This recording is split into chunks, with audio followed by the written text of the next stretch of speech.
All right, guys, we got round 2 of rookie lever lockpicking. This one's a little more difficult.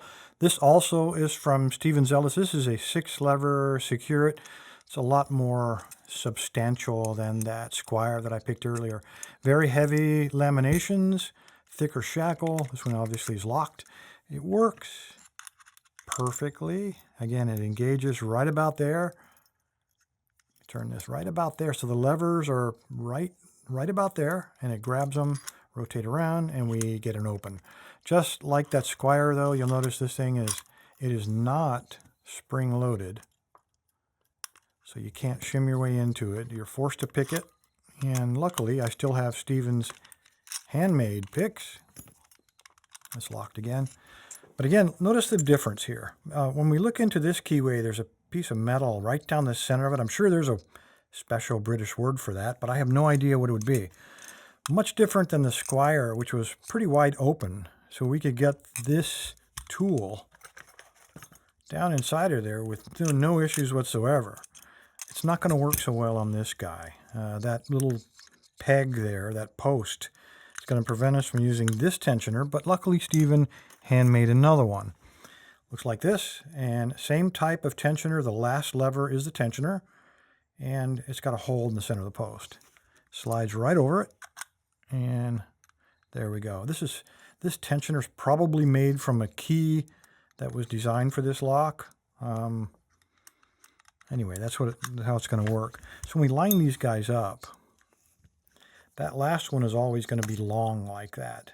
So that's kind of what we're looking at. That last lever, if you will, is going to be the tensioning lever. So I've got 6 more that I've got to pick my way through. All right, how are we going to do it? Same technique. Slide them over the post, get a straight wire tensioner.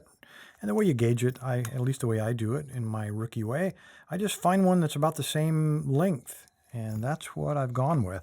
Seems to work out okay, so slide it into the keyway. In fact, let me do this one in a vise, so it's a little bit easier for you to see, because this one does have binding levers, and it also will give a little bit of feedback.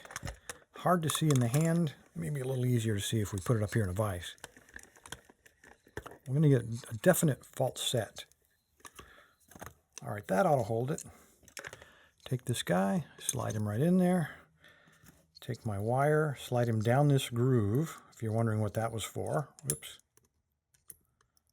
Get in there. Come on. And then rotate the whole thing around and allow my flag to turn. I don't want to overdo the levers. So now my flag is pointed off like that, and it's pointed directly to the left. Now this one, I'm going to reach under the camera, try to anyway, and you have to put a lot of tension on this thing to get it to work. Now notice how much, notice the angle, and notice how much tension. I'm really going to put some torque on this, because you have to cause those levers to bind. And then I just start from the very front, and I'll use the tip of my finger to guide. I know exactly how far I've gone. So there's springy, springy. I just move from one to the next until I find a binder. That was a binder. And then I just start moving back. Oh, there's another binder.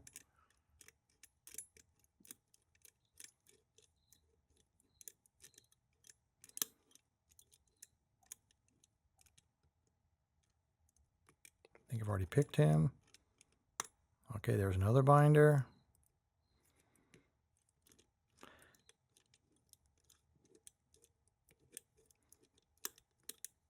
Okay, something just dropped. So I'm putting pretty extraordinary tension on this thing.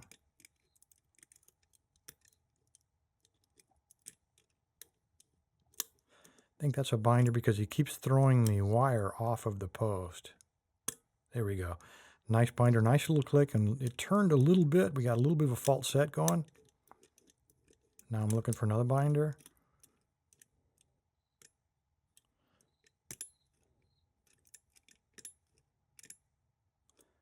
Can't remember if I set that guy yet or not.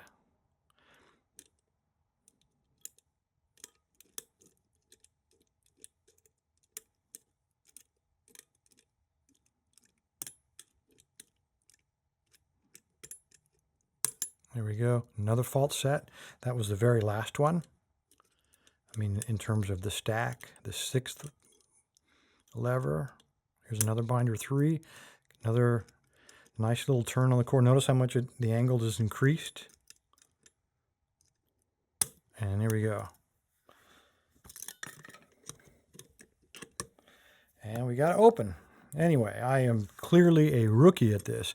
I've watched some of the guys in the UK who routinely practice on these locks and are quite good. They can get this in about 20 seconds. And that took me 5 minutes. Anyway, guys, appreciate your patience. Stay safe. Stay legal. Steven, thank you again for these 2 padlocks and this handmade lock picking kit for lever locks. Thanks, guys. Each of these videos takes 4 to 6 hours to record, edit, and publish, so I'd really appreciate it if you show your support by subscribing and clicking on the like button. Thanks, guys.